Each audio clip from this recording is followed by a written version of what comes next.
हाय। अगर आप एक्सेल के बारे में बहुत थोड़ा जानते हैं या बहुत पहले आपने एक्सेल सीखा था और वापस से उसको रिफ्रेश करना चाहते हैं या एक्सेल एकदम बिगिनिंग से जानना चाहते हैं तो आप एकदम सही जगह आए हैं। आज के इस वीडियो में मैं आपको एक्सेल के बेसिक्स के बारे में बताने वाला हूं। तो स्वागत है आपका माय ई लेसन में, जहां पे कि हम सीखेंगे एक्सेल फॉर बिगिनर्स। इसमें मैं 5 मेजर चीजें कवर करने वाला हूं। सबसे पहला इंटरफेस, यानी कि ये जो दिख रहा है यहाँ पे उसमें क्या क्या है। फिर बिल्डिंग ब्लॉक्स, यानी कि एक्सेल में सबसे बेसिक चीजें क्या है। उसके बाद बेसिक ऑपरेशंस, कि एक्सेल में बेसिक ऑपरेशंस क्या करे जा सकते हैं। फिर सबसे कॉमन इस्तेमाल करे जाने वाले फॉर्मूलाज, और वो वाली फाइल्स जो आप एक्सेल में बनाते हैं, इनको कैसे बनाना है, कैसे सेव करना है, कैसे ओपन करना है। ठीक है। और इस तरह के चार्ट्स कैसे बना सकते हैं। अब एक्सेल अगर आप देखें तो एक्सेल में ये चार्ट्स भी बनते हैं, और ऐसे आप एक्सेल में डेटा भी मेंटेन कर सकते हैं। ऐसे आप अलग अलग तरह की रिपोर्ट्स बना सकते हैं। ये देख रहे हैं आप। तो ये सब कैसे करना है, इस सब के लिए आपको एक्सेल का बेसिक जरूर आना चाहिए। तो वो हम अभी आपके साथ कवर करना स्टार्ट करते हैं। तो देखिए, सबसे पहले हम समझेंगे इंटरफेस को। अब मेरे पास जो एक्सेल है, ये एक्सेल 2016 एंड अबव वर्जन वाला है। और आज की डेट में मैक्सिमम एक्सेल के जो भी वर्जन आपके रहेंगे वो लगभग लगभग ऐसी दिखती है। अब इसमें सबसे पहले सीखेंगे हम क्विक एक्सेस टूल बार, फिर टैब्स, रिबन, फॉर्मूला बार और बॉटम बार। अब क्विक एक्सेस टूल बार क्या है? ये जो हमको यहाँ पे टॉप दिख रहा है ना, इसको बोलते हैं क्विक एक्सेस टूल बार। यहाँ पे कुछ चीजें ऑलरेडी रहती हैं जिनको कि आप क्विकली इस्तेमाल कर सकते हैं, जैसे कि सेव करने का ऑप्शन, अनडू करने का ऑप्शन, और फिर जो भी ऑप्शन आप खुद देना चाहें। जैसे कि मैंने यहाँ पे इसको क्लिक करने के बाद इसको ओपन करा, तो मैं यहाँ पे एक ईमेल का ऑप्शन भी डाल सकता हूँ। यहीं से मैं ईमेल कर सकता हूँ। इसको प्रिंट करने का ऑप्शन में डाल सकता हूँ यहाँ पे। ये देखिए, इतना आसान है। कुछ ऑप्शन हटाना हो तो वो यहां से हटा सकता हूँ भाई, कि मैंने प्रिंट का ऑप्शन हटा दिया। तो ये है क्विक एक्सेस टूल बार हमारी। इस क्विक एक्सेस टूल बार को हम लोग मूव भी कर सकते हैं, शो बिलो द रिबन करके। तो देखिएगा, हमारी क्विक एक्सेस टूल बार जो है वो यहां पर आ गई। इसको वापस से मैं शो अबव द रिबन कर दूंगा तो यहां आ जाएगी, जो कि best location. Quick access tool bar के बाद हमारे पास आती है हमारी टैब्स। ये सबसे इंपॉर्टेंट चीज है। टैब्स यानी कि ये जो हेडर्स लिखे हैं हमारे, ये वाले, होम, इंसर्ट, पेज लेआउट। अगर आप देखेंगे तो इन पे क्लिक करने के बाद यहाँ पे जो रिबन है, इसको रिबन बोला जाता है, इसके भी ऑप्शंस बदलते जा रहे हैं। यानी कि हर टैब में उस टैब के सबसे ज्यादा इस्तेमाल करे जाने वाले ऑप्शन सामने ही रिबन में आ जाते हैं। और हर टैब का अलग अलग मतलब है। होम टैब में सबसे ज्यादा इस्तेमाल करे जाने वाली एक्सेल की चीजें रहती हैं। उसके बाद इंसर्ट टैब में क्या क्या चीजें इंसर्ट करी जा सकती है एक्सेल में, वो रहती हैं। फिर पेज लेआउट में प्रिंट से रिलेटेड सारी चीजें रहती हैं। फॉर्मूला टैब में, जैसा कि नाम बता रहा है, फॉर्मूला से रिलेटेड चीजें आ जाएंगी। डेटा टैब में आपके डेटा के साथ कैसे हम लोग एनालिसिस कर सकते हैं, मैनेज कर सकते हैं, उसको मैनिपुलेट कर सकते हैं, वो चीजें रहती हैं। और रिव्यू टैब में जो हमने काम करा हुआ है उसको रिव्यू कैसे करना है, वो। और व्यू टैब में व्यू से रिलेटेड चीजें रहती हैं। डेवलपर टैब में हम एक्सेल में मैक्रोस की प्रोग्रामिंग कर सकते हैं। और हेल्प में ये बेसिक हेल्प से रिलेटेड चीजें रहती है। और जो फाइल टैब है, इसमें आपकी जो फाइल्स है उनको सेव कैसे करना है, प्रिंट कैसे करना है, शेयर कैसे करना है, पब्लिश कैसे करना है, उसकी जानकारी रहती है।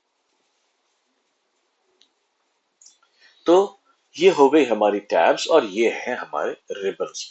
रिबन जो है, ये हर टैब के हिसाब से अपने आप बदल जाता है। अगर मैं होम टैब में हूं तो देखिए यहाँ पे फॉन्ट दिख रहा है।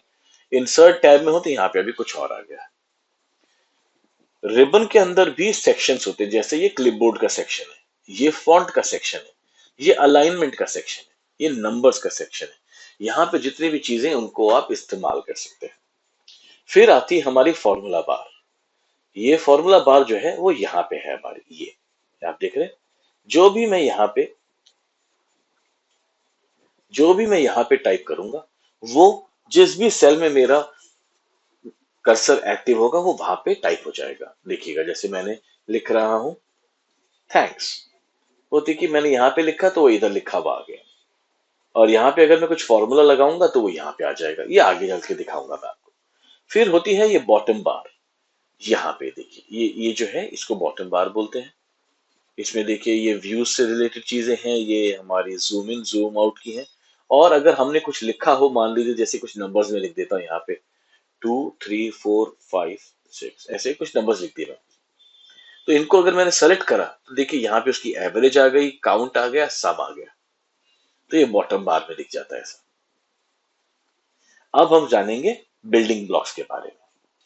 तो बिल्डिंग ब्लॉक्स में सबसे पहली जो चीज हमने लिखी है वो है व्हाट इज अ सेल। फिर what is a row, what is a column, what is a range, what is a sheet and a workbook. तो सेल जो है एक्सेल में सबसे छोटी चीज है जिसके बेस पे एक्सेल चलता है। यानी कि ये देखिए ये एक सेल है जो अभी हाईलाइटेड दिख रहा है ग्रीन कलर में, ये एक सेल है। जितने खांचे दिख रहे हैं ना ये एक सेल है। एक सेल के अंदर आप कुछ भी लिख सकते हो, चाहे नंबर हो जाए, चाहे अल्फाबेट हो जाए, चाहे सिंबल हो जाए कोई, चाहे आप फॉर्मूला लिख लीजिए इज इक्वल टू 2 + 2। ये देखिए कुछ भी आ जाता है। अगर आप सोचें कि आप बहुत सारे सेल्स में एक साथ चीजें लिखते हैं तो नहीं, एक सेल में एक्सेल में एक समय पे एक ही चीज लिखी जाती है और हर सेल का अपना एक एड्रेस है। अब देखिए मैं इसको जरा सा कलर कर रहा हूं यहां से। अब देखिएगा यहाँ पे अगर मैं क्लिक करता हूं ना तो यहाँ पे सेल का एड्रेस दिख रहा है H12। अब ये H12 क्यों है? क्योंकि ये H कॉलम में है और 12 नंबर की रो में है। तो अब क्वेश्चन आता है कि रो और कॉलम क्या होते हैं। जो कॉलम है वो टॉप से बॉटम चलने वाली एक रेंज को कॉलम बोला जाता है। अगर मैं ऊपर से नीचे ऐसे चलूंगा तो ये एक कॉलम है ऐसे, और अगर मैं लेफ्ट से राइट चलूंगा तो ये एक रो है ऐसे। तो देखिए, तो इस रो का नंबर 12 है, इस कॉलम का नाम H है। तो यहाँ पे जहां पे ये कॉलम और रो मिल रहे हैं वो सेल का एड्रेस बन जाता है H12। वैसे ही ये जो है ये बन गया K, और यहाँ देखेंगे 10। तो ये देखिए यहाँ पे भी क्या लिखा है K10। अगर मैं इस 1 पे क्लिक करूं तो देखते हैं F21, F21 बराबर है कि नहीं। तो अब आते हैं रेंज क्या होती है। अब मान लीजिए यहाँ पे मैं कुछ नंबर्स एंटर कर देता हूं। ये देखिए ये मैंने ऐसा कुछ नंबर्स यहाँ पे रैंडम नंबर्स डाल दिए। अब ये तो एक सेल हो गया, ये भी अपने आप में एक सेल हो गया, लेकिन अब इन सबको मैं इकट्ठा सेलेक्ट कर दूं तो ये अपने आप में एक रेंज बन गई है। ठीक है, तो इस रेंज की एवरेज जो है वो है 12.7। इसमें 9 नंबर है टोटल, 9 सेल हैं जिनमें कुछ नंबर लिखे हैं, और इसका टोटल है 115। तो जब हम कुछ सेल्स को इकट्ठा सेलेक्ट कर लेते हैं तो उसको रेंज बोला जाता है। उतना आसान। और रेंज हमारे को कैलकुलेशंस में बहुत काम आती है। और फिर लिखा है हमारे पास व्हाट इज अ शीट। अब एक्सेल में अगर आप देखेंगे तो यहाँ पे आपको शीट 1 2 3 4 5 दिख रहे हैं, करेक्ट। हर शीट में मैंने अलग अलग डेटा डाल रखा है। तो ये जो हमारे पास शीट्स है, इन शीट्स को मिला के हमारी एक्सेल की वर्कबुक बोलते हैं। एक वर्कबुक के अंदर कितनी भी शीट्स हो सकती हैं, चाहे एक या चाहे अनगिनत। तो वो एक वर्कबुक हो जाती है। और एक शीट जो है वो एक्सेल का एक डेटा सेट है जिसके अंदर आप जो भी चाहे कर सकते हैं। जैसे कि मान लो मैं यहाँ पे एक शीट ओपन करता हूँ नई, और इसका नाम रख देता हूँ सेल्स। यहाँ पे देखो डबल क्लिक करके इसको मैं नाम दे रहा हूँ नया। यहाँ पे ऐसे डबल क्लिक करा, ये देखो ऐसी मैं एक और शीट बना सकता हूँ, उसका नाम रख दूंगा परचेज। तो मैं आपको मतलब बता रहा हूँ कि ये शीट्स क्यों बनाते हैं हम लोग। तो अगर आपको सेल्स का डेटा डालना है तो सारा सेल्स टीम का डेटा यहाँ आ गया, परचेज का डेटा डालना है तो वो यहाँ पर आ गया ऐसे। तो मेरे को डिलीट करना है तो राइट क्लिक करके देखो मैंने इसको डिलीट कर दिया।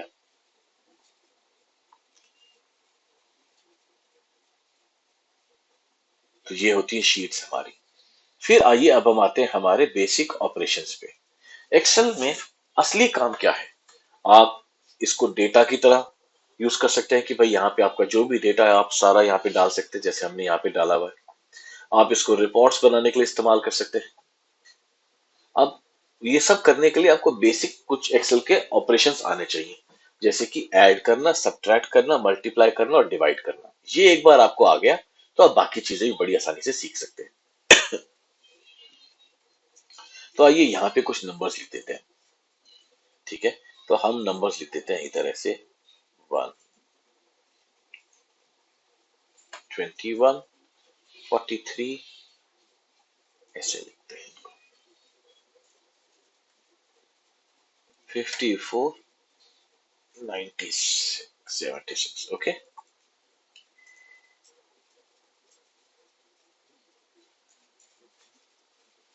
अब मैंने अगर इनको ऐड करना है इस सेल में, तो मैं इसको एक हाईलाइट कर रहा हूँ कलर देने के लिए, ताकि यहाँ पे मैं टोटल कैलकुलेशंस कर रहा हूँ। इसको ऐड करना है तो कैसे करेंगे, हम इज इक्वल टू का निशान लगाएंगे, इस पे क्लिक करेंगे, प्लस ये वाला सेल, फिर प्लस ये वाला सेल सेलेक्ट करेंगे, फिर प्लस और फिर ये वाला सेल सेलेक्ट करेंगे। तो ये देखो इनका टोटल आ गया। इतना आसान है। और अगर हमने कुछ सब्ट्रैक्ट करना है, मान लीजिए कि मैं 76 में से 54 को सब्ट्रैक्ट करना चाह रहा हूं, तो मैं क्या करूंगा, इज इक्वल टू 76 माइनस ये वाला सेल जिसमें 54 लिखा है, 22 आ गया। एक और तरीका भी है, इज इक्वल टू 76 मैंने टाइप ही कर दिया इसके अंदर, माइनस 54 टाइप कर दिया, जैसे हम कैलकुलेटर में करते हैं, तो भी हमारा रिजल्ट आ गया यहाँ पे। तो भी हमारा काम ऐसे चल जाता है। तो ये बेसिक ऑपरेशन है एक्सेल के। प्लस भी आप ऐसे ही कर सकते हैं।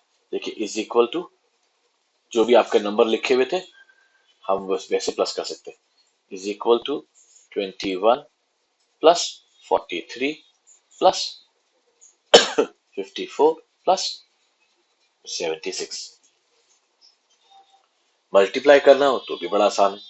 इज इक्वल टू क्या से क्या मल्टीप्लाई करना है आपने, मान लीजिए मेरे को 194 को मल्टीप्लाई करना है 22 से, तो ये मैंने मल्टीप्लाई का निशान लगा दिया और ये आ गया आंसर 4268। इसको एक और तरीके से मल्टीप्लाई कर सकते हैं, कैसे, इज इक्वल टू जिस सेल को मल्टीप्लाई करना है उसको सेलेक्ट कर लीजिए, मल्टीप्लाई का निशान डालिए, जिस सेल से मल्टीप्लाई करना है उसको सेलेक्ट कर लीजिए और एंटर दबा दीजिए। ऐसे ही डिवाइड करा जा सकता है कि इज इक्वल टू मान लीजिए 4268 डिवाइडेड बाय 194। ये देखिए 22 आ गया। इसी को दूसरा तरीका है करने का, is equal to 4268 divided by 194 वाला सेल, है ना बेहतरीन। तो ये हो गए बेसिक ऑपरेशंस। अब इसके बाद आते हैं हम बेसिक फार्मूलाज में। एक्सेल में कुछ एक फार्मूलाज हैं तो जो बहुत बेसिक हैं और हर किसी को आने चाहिए। तो हम यही नंबर्स जो हैं ये यहाँ पे जो लिखे हुए हैं इनको ही यहाँ पे ले आता हूँ मैं जरा सा आपके लिए। ठीक है, मैं इनको एक अलग कलर में लिख देता हूँ ताकि हमें पता चल जाए कि हम इनको कैलकुलेट कर रहे हैं। अब मेरे को इनकी एवरेज निकालनी है। कैसे निकालेंगे, सबसे कॉमन फॉर्मूला है एवरेज निकालने के लिए, एवरेज के नाम से ही, इज इक्वल टू AVERAGE और ब्रैकेट ओपन कर देंगे। और हमने एवरेज जो निकालनी है उस पूरे नंबर्स को सेलेक्ट कर लिया, तो हमने एक रेंज सेलेक्ट कर ली। जब आप रेंज सेलेक्ट करते हैं तो देखिए पहला सेल F24 है हमारा, तो उसके बाद इसने ये देखा कोलन का निशान लगा के I24 तक ले गया उसको, ब्रैकेट कर दिया क्लोज। ये इसकी एवरेज है। सम कैसे करते हैं आइए देखते हैं, इज इक्वल टू सम, हमने पूरी रेंज सेलेक्ट कर ली, ब्रैकेट क्लोज कर दिया, सम आ गया। ऐसे ही मैक्स, मैक्स क्या करता है, सबसे बड़ी वैल्यू आपको बताता है कि सबसे बड़ी वैल्यू कौन सी है। तो इज इक्वल टू लिखा हमने मैक्स, ब्रैकेट ओपन करा और इस रेंज को सेलेक्ट कर दिया, ब्रैकेट क्लोज करा, तो देखो इसने बता दिया इस रेंज में 76 जो है सबसे बड़ी वैल्यू है। फिर आ जाता है मिन, मिन जो करता है सबसे छोटी वैल्यू को बताता है।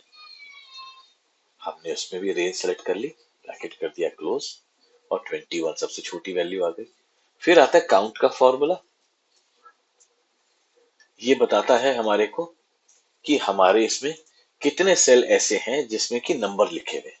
तो देखिए 4 सेल्स में नंबर है, तो यहाँ पे 4 आ गए। ये हो गए बेसिक फॉर्मूला। हमारा पूरा कोर्स है एक्सेल का अवेलेबल, जिसको आप खरीद सकते हैं और सीख सकते हैं एक्सेल। उसके लिए आप कॉल कर सकते हैं स्क्रीन पे दिए हुए नंबर पे, और डिस्क्रिप्शन में दिए हुए नंबर पे, और हमारा पूरा कोर्स भी आप ले सकते हैं। अब देखिए, अब हमने ये फाइल बना ली है, अब इसको सेव करना है। तो कैसे करते हैं, हम कंट्रोल एस दबा के इसको सेव कर सकते हैं।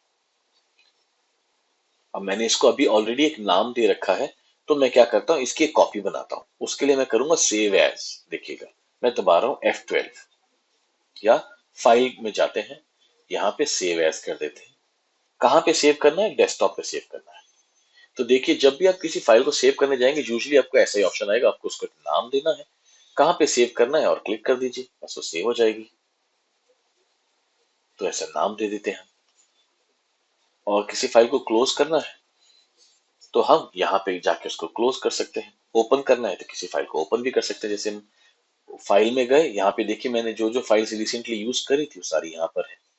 तो देखिए इस पे मैंने क्लिक करा, ये फाइल मेरी ओपन हो गई। ये मेरा एडवांस सेक्शन का एक वीडियो है, जिसमें मैंने सेल्स डैशबोर्ड बनाने, आपको MIS रिपोर्ट बनाना सिखाया हुआ है।